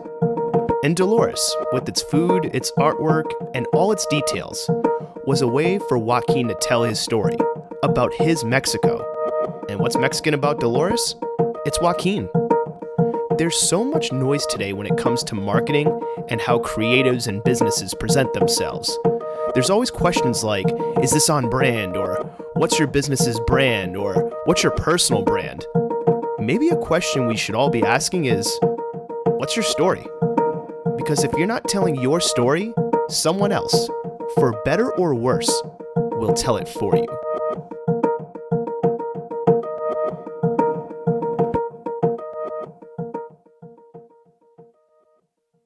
So you wanting to tell that story and wanting that respect, did that inform, so it's a multi-part question, did that inform like a number of things, like correct me if I'm wrong, like you overnight ingredients from Mexico. Mm-hmm. Did that inform like that? Did that inform like having like overnight ingredients from Mexico and also having like local fresh ingredients? Did that inform like your tequila and mezcal choices behind the bar? Did that inform like even some of the equipment I think is like custom in the kitchen, right? Did that inform all that? Because I heard you I think you hired a chef like in the beginning, and then like it didn't work because of like everything was so like we need to do these things this way. If that is all the case, if you wanting to do that informed all that, and you're doing all these things like overnight ingredients from Mexico, doing everything fresh, like having custom equipment, doing things a certain way, does that present any business-related or logistical challenges for you? Mm-hmm. Oh, for sure. For this place. Yeah. So like our tortillas are handmade here daily. So we have to have maize, right? The dried corn kernels. I could get them here. Like I could probably get a local guy to grow some for me, but that means I'm stealing from the person who's actually, doing an amazing job safekeeping this amazing varietals of corn in Mexico. So like, to keep it like that honest, like yes, it does present a challenge where you have to have a person in Mexico that can get these things for you, right? The molino, the machine that grinds this corn. Like you could get a small hand crank one, or you could get one from Mexico. And like those things are challenges. Getting cheese shipped from Mexico. Health department would not fucking be okay with that at all. Like, it's a thing but it could also be a cultural thing, right? A little sidetrack note. I got a health inspection about a year ago. We're doing a ceviche, right? We got local fish, Foley's, a phenomenal fish purveyor, right? Across the street, they get the same fish, right? The inspector comes in and she, temps the fish. It's at temperature. She's like, "Oh, what are you?" I'm like, "Oh, it's for a ceviche." And she's like, "Oh, so it's not cooked?" I'm like, "No, that would be a crudo. This is cured. This is a ceviche." Would not allow me because it was not a sushi grade fish. So I didn't want to be a jerk and name my friends across the street or other chefs in the city. I'm like, well, why can they use a fucking crudo, from a fresh fish? Right. And they don't have to freeze it for 14 days in order to kill a parasite at a certain temperature, whatever fucking time it is. Is it because Maria, little old Mexican, doesn't know? Or because the white tall chef knows? Yeah. You know what I mean? Like that type of stuff, right? So those challenges, I think. But getting back to getting, a chef from Mexico, right? So we do get, sometimes we get cheese from Mexico. We get huitlacoches, the corn fungus. That has to be fresh. That has to come over. We get fresh herbs. They have to come from Mexico. And if we're not using enough, then I'm wasting. Then it gets expensive. I have a tortilla machine coming in this week. That comes from Mexico. So those they're challenging. And I, lucky enough, because of these trips that I've made great connections in Mexico from friends like, hey, I know someone that imports things from Mexico, and those connections have been a thing. My tortillas were not, at one point, they were not hidden right. They were just not what they should be. We have friends like, hey, pick up the phone and call, like, hey, something's up with my tortillas. What am I doing wrong? Blah, blah. Shoot me a video of what the hell you're doing. Or just, how to explain the texture of it through video, Zoom calls, do this, do that. And that's how we've been. The challenges, but those challenges are what motivates me. Like, really, because to make a tortilla correctly, it's so easy. You put, calcium hydroxide in water, you boil that, you add your corn, you cook it, you let it rest, you grind a tortilla, right? It varies sometimes. It's just not, maybe I added too much. I have to weigh it. My mom doesn't weigh shit. It's just, put a little more, taste it. It tastes right. She's doing off a feeling and it's whatnot. But how do you know what it tastes like when you haven't done it in 30 years? Right? Right. So then going back and retouching those things, it's what, those challenges are what motivates me, I think. So going off of that, talk about just how everything is so intentional. If there's challenges, I want to talk to you about, and correct me if I'm wrong, were you in or part of a documentary about bats in tequila production? Because I know it's about, Dolores, you carry tequilas and mezcals that are, part of these projects. Just for those out there that don't know, because I think this is a really cool thing, can you touch upon that a little bit? What bats have to do with tequila and mezcal, and how did you get put onto that, and why is that important to you here at Dolores? Right. So going back to mentioning my friend Mixteca and David Suro, they're the ones that started the Tequila Change Project. It's a nonprofit organization. So I've been working with them, and I donate funds. I help them out with passing out information. It's raising awareness of the good practices of tequila production, right? And then it became into mezcal because mezcal started growing. So there's a scientist in Mexico, Rodrigo Medellin, who's a world-renowned bat scientist. And he was studying the lesser long-nosed bat, who's indigenous to Mexico, who one of the main feeding sources is the agave plant. When the agave flowers, it's great for nature because it shoots up this long stalk called the quiote, meters, 20, 30 feet long. It flowers. The flowers only open up at night, which is when bats fly only. So they are in western Mexico, tequila production. It's huge oceans of blue agave. There's there's some, but not a lot of other vegetation, just agave because the industry, right, is so big. So then these bats, the pregnant females, make the trek up north from southern Mexico to the west coast and then go up north to give birth in caves by the border in that region. And they cross over into Arizona. But the population was being decimated because of this, not enough food for them to make the final trek because there's a huge gap that they didn't have food. So this lesser long-nosed bat was endangered species for a while. So then the scientist was like, what the fuck's happening? What's happening? So then he realized that they didn't have this food. So then he got in touch with a couple of tequila producers and hey, so a little side note, the reason why it was happening, tequila production doesn't allow, when you allow the plant, the agave to flower, it uses up all the sugar to create the stalk, and then you're left with a useless plant for tequila. For nature, it's useful, but for tequila, it's useless.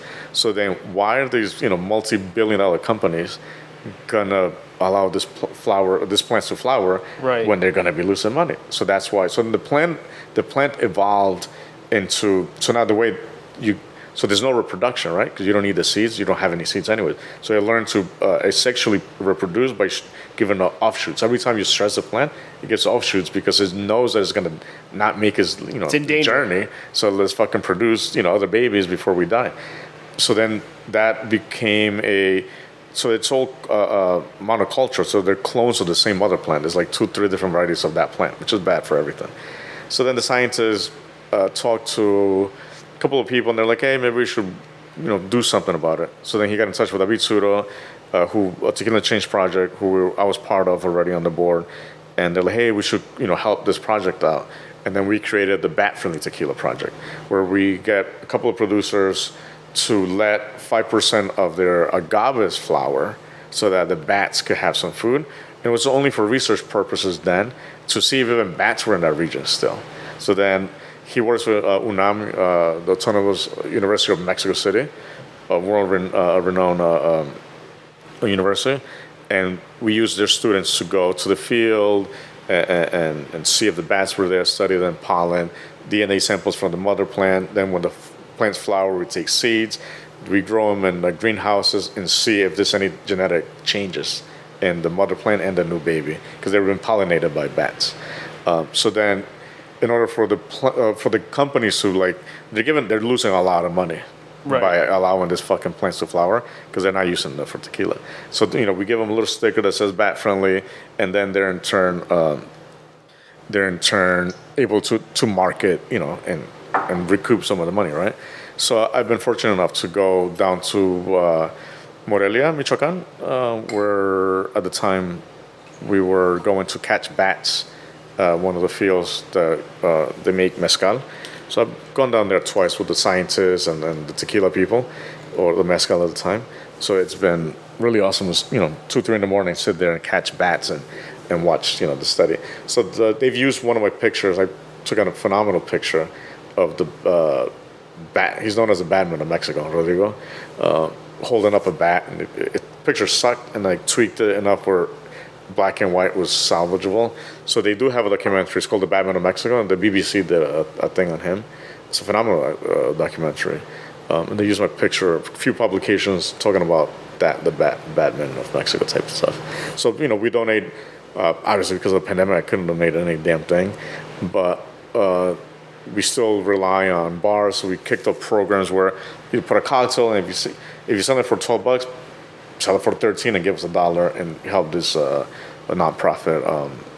So now it's only maybe 3 brands that are doing it. It's a few more brands that are enlisting, or in the process of enlisting, so that we could keep this project going. So everything, you built, your mom, your family built up really not one, but 2 communities around both El Rancho and Dolores, right? Through a number of things, just through winning people one plate at a time, going to events, having everything be on the Dolores side, everything being so considered. And throughout that time, you meet other bartenders, you were mentioning all these people in the Providence food and drink culinary scene, people that helped you out. What do you think, for those that are listening that are not from Providence, what do you think makes Providence? Because I don't think this wasn't always the case, at least in my opinion, as somebody who was born and raised here. What do you think makes Providence stand out as a culinary city? And you were saying before, you were on the outside, there was the cool kids, there were you, and now however you want to say, you're part of that culinary family, that culinary, food and drink community.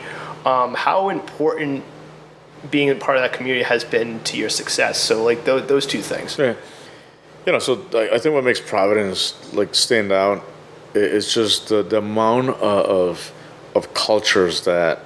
It's also because we're so densely populated and we're small. I think they were the second most densely populated state behind New Jersey, in the country. We could go to Hans on Cranston, and 10 minutes later you're in Central Falls having Colombian food, right? Or Fall River, not that far from here, Portuguese food. So the amount of cultures that are so tightly put together, and because Providence, such a melting pot, you grew up with different cultures.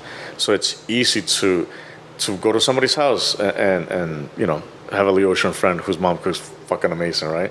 So like that type of thing, and that's just like the bottom kind of level, right, or top, and then it trickles down into like the influences of somebody who phenomenal chef who was born and raised in Fall River, Portuguese, who went to Johnson & Wales, worked at phenomenal places.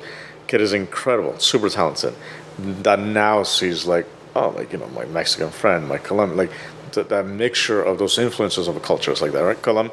Central Falls is probably one of the biggest communities of Colombians outside from like Queens, New York, outside of Colombia.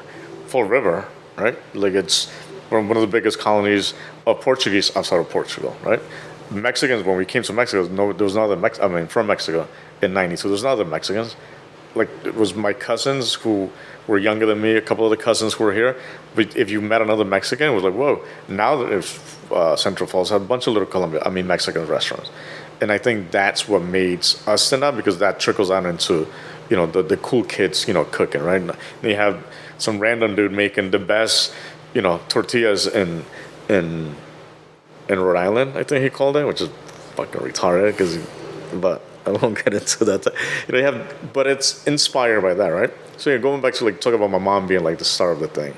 Like my mom doesn't really realize like the legacy that she has left here still, or she's putting on here.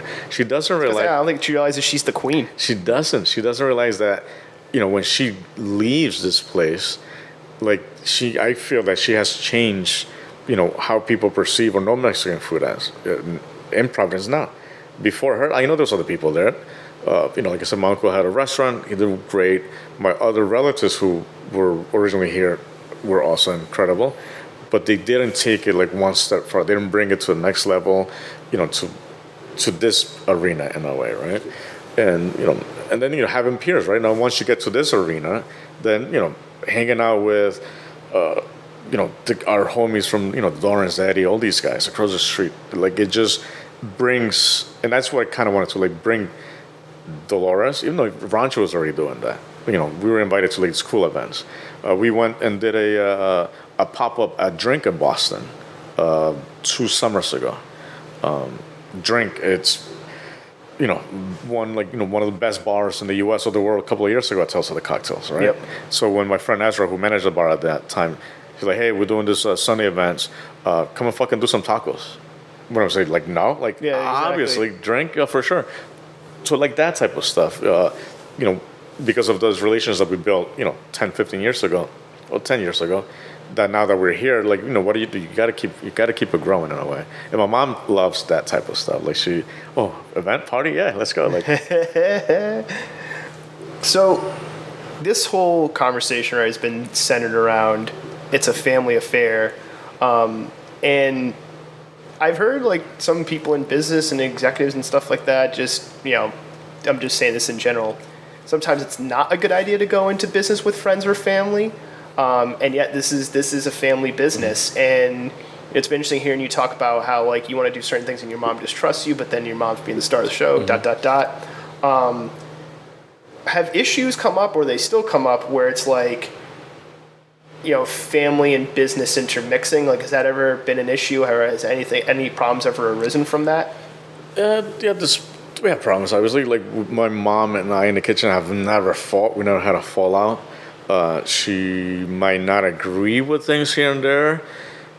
She might get mad, but we've never had a fight where we're like, at the bar, I actually had a huge fight with my brother, Marco. He sees things differently than I do.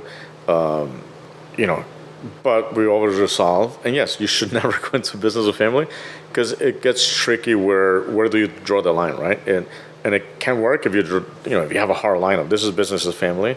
But if you don't have a straight line, it's a huge blurred thing left and right, and that can be a problem. I mean, I could see it, and maybe we haven't had those issues because we know not to maybe talk about those things and let them slide and eventually disappear.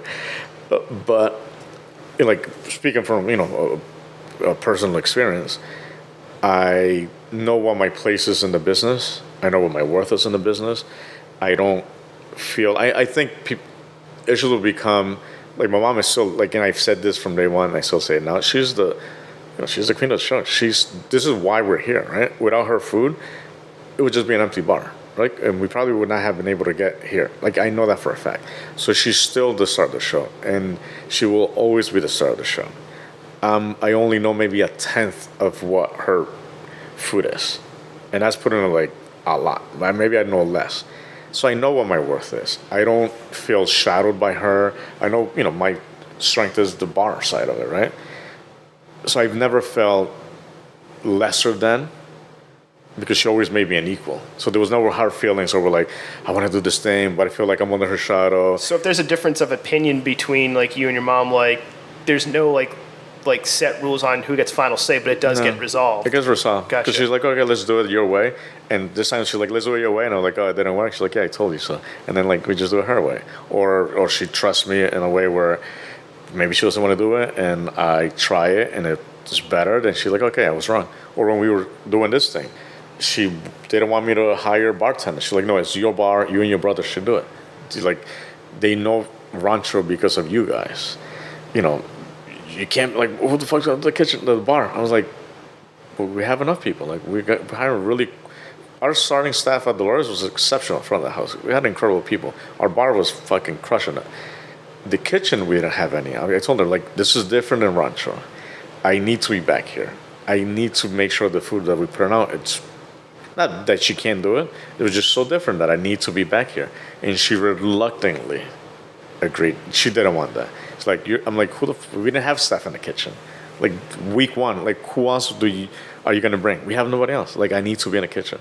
Now she understands why. She understands that Marco, does a great job. Horace is incredible. He's been with us from day one.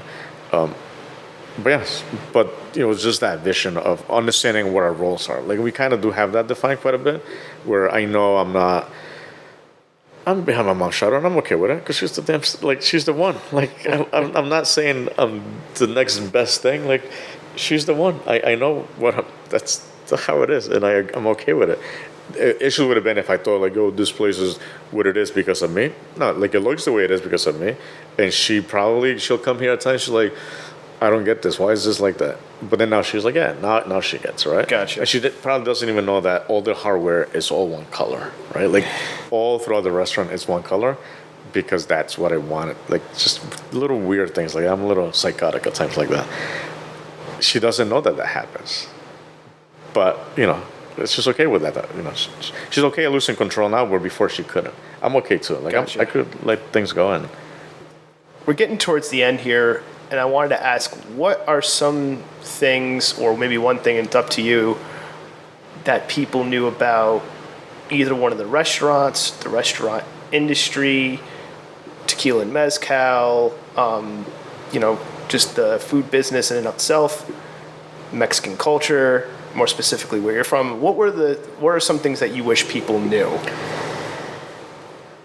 I wish people really knew or took time to understand, and why they shouldn't assume that this is some fancy, that Dolores is some fancy, over the top, experimental cuisine, that it's not traditional Mexican.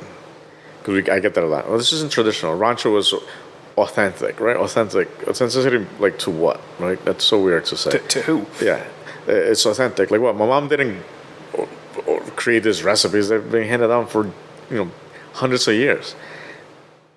That they're not. They shouldn't be so hard pressed to be the one or the other. In reality, I wish they knew that Dolores is more of a, not authentic, but more of a representation of what Mexico is.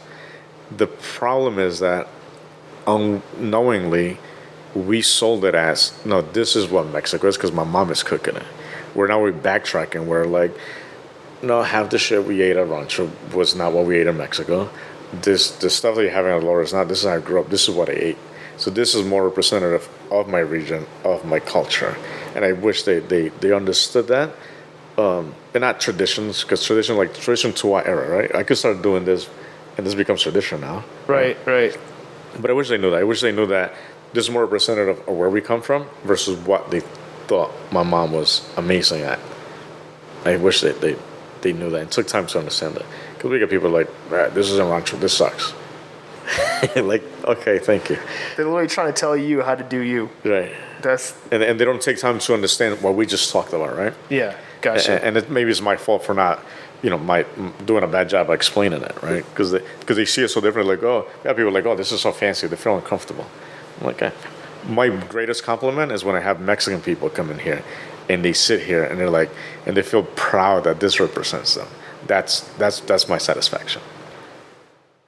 What would be one piece of advice or pieces of advice that you would have wanted to give to maybe your younger self or anybody who has been to El Rancho or has been to Dolores and they want to do, their own thing, or just anything creative? Like, what would some pieces of advice you would want to impart on your younger self or people who are on the come up now?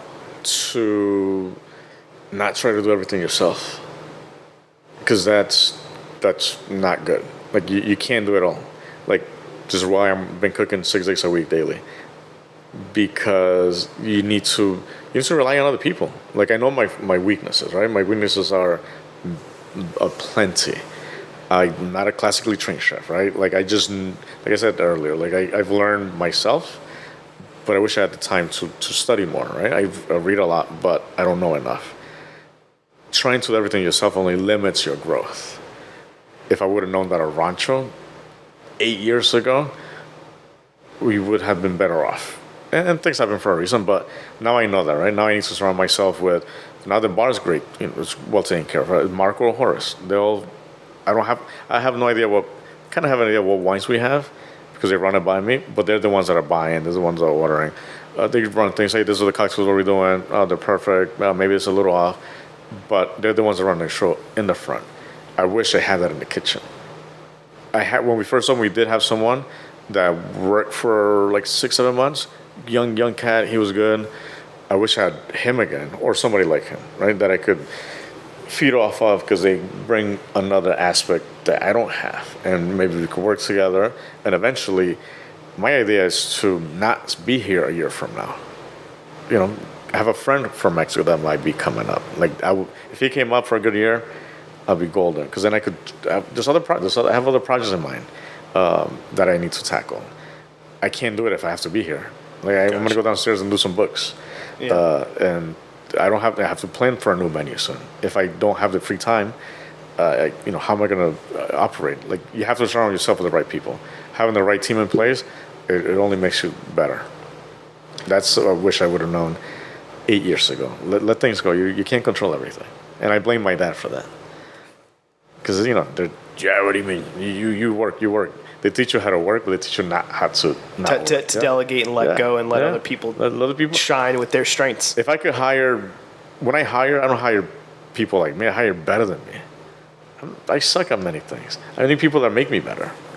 That's what makes now I feel that makes me stronger. But 8 years ago, I didn't know that. Well, final question. It's not even a question. At the end here, do this on every show. So as always, anything you want to say, you want to promote, anything coming up, anything that you just want to get out there, any hot take, floor is yours. Go for it. Well, like I mentioned earlier, I wish people took a little more time and not be so judgmental on this isn't Rancho. I know we were gonna have that issue, and it comes up not as often as I thought it would. It comes up. Just enjoy it. Just understand why. Ask questions. Why are things different, or what makes this different than Rancho, right? Or just don't order a damn margarita. Like, we're about to take them off the menu because we have so many cocktails that, and I know the bartender's gonna hate it because then they're gonna get bombarded by a 6-top with 6 different cocktails, right?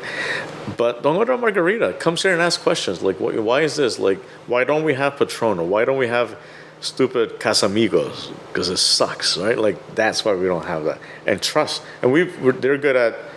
We've learned that, we've created that where they trust us now, right? But the people that don't know us from Rancho and they come in here, they're kind of like, why isn't a burrito, or why isn't there, or why don't you have a piñata on the wall, like that? Like, just ask questions, and there's answers for that type of stuff, and just enjoy it. Like, don't obviously a I'll hate on you for drinking, shitty tequila, because there is tequila for every level, but there's no excuses for shitty tequila like that. It's too short for that. Yeah, screw that. Drink the good stuff, or just enjoy it. Don't listen to me either. I think that's a perfect way to end it. Joaquin, thank you so much. Thank you. Thank you so much for being on the show. And with that, until next time, everybody. Thanks. Cheers. Thanks for listening. Cheers.